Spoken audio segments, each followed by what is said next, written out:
Bonjour à tous, au programme du JT de ce mardi 2 février, indice de réparabilité, intégrer les RPS dans le document unique et crédit d'impôt pour emploi à domicile et garde d'enfants. C'est parti.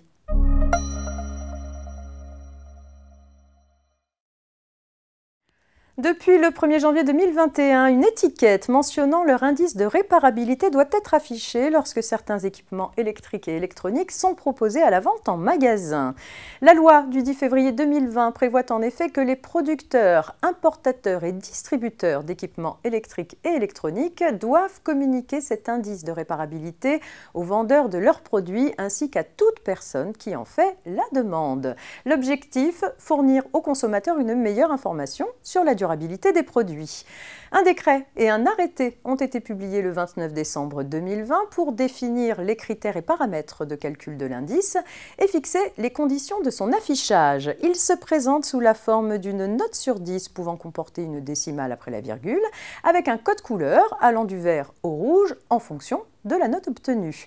Une note qui résulte de l'addition de plusieurs critères permettant d'apprécier la réparabilité de l'objet.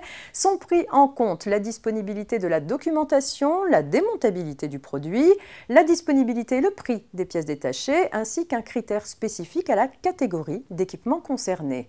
Un nouvel affichage incluant cette note devra donc être prévu à côté de l'étiquette énergie, déjà bien connue.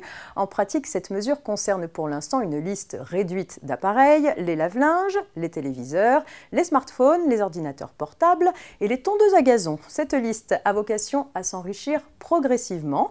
La loi prévoit que le non-respect de l'affichage du nouvel indice est puni d'une amende administrative de 3 000 € pour une personne physique et de 15 000 € pour une personne morale.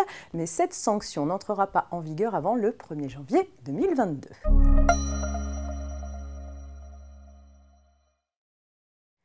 Chaque employeur doit prendre les mesures nécessaires pour assurer la sécurité et protéger la santé physique et mentale des salariés. Pour remplir cette obligation légale, il doit notamment évaluer les risques professionnels, dont les risques psychosociaux ou RPS, et transcrire les résultats de cette évaluation dans le document unique d'évaluation des risques. L'INRS propose un outil pour aider les entreprises de plus de 50 salariés dans leur évaluation des RPS. Sa démarche se découpe en 5 étapes. Premièrement, préparer l'évaluation des RPS. Deuxièmement, évaluer les facteurs de RPS. Et c'est à ce stade que l'INRS préconise notamment d'organiser des entretiens collectifs par unité de travail et aborde la transcription dans le document unique. Troisièmement, élaborer le plan d'action. Quatrièmement, mettre en œuvre le plan d'action. Et cinquièmement, suivre et évaluer les actions.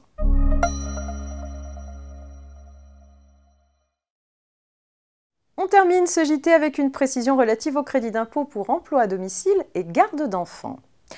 Pour mémoire, les particuliers qui emploient un salarié à domicile ou font garder leurs enfants hors de leur domicile peuvent sous certaines conditions bénéficier d'un crédit d'impôt.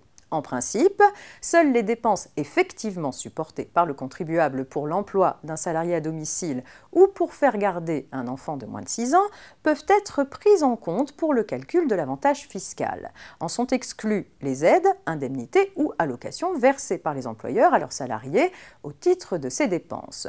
Or, dans le cadre de la crise sanitaire, les salariés en activité partielle ont perçu de leur employeur une indemnité pour les heures qu'ils n'ont pas pu travailler. Selon les cas, l'intégralité de cette indemnité ou seulement une fraction de celle-ci a été remboursée à l'employeur par l'État. Par dérogation, la fraction de l'indemnité d'activité partielle versée aux salariés restant à la charge de l'employeur peut être prise en compte pour le calcul des crédits d'impôt. C'est tout pour aujourd'hui. Vous pouvez retrouver dès à présent ce JT en podcast sur rfplay.fr. Très belle journée, on se retrouve demain pour la suite de l'actualité juridique.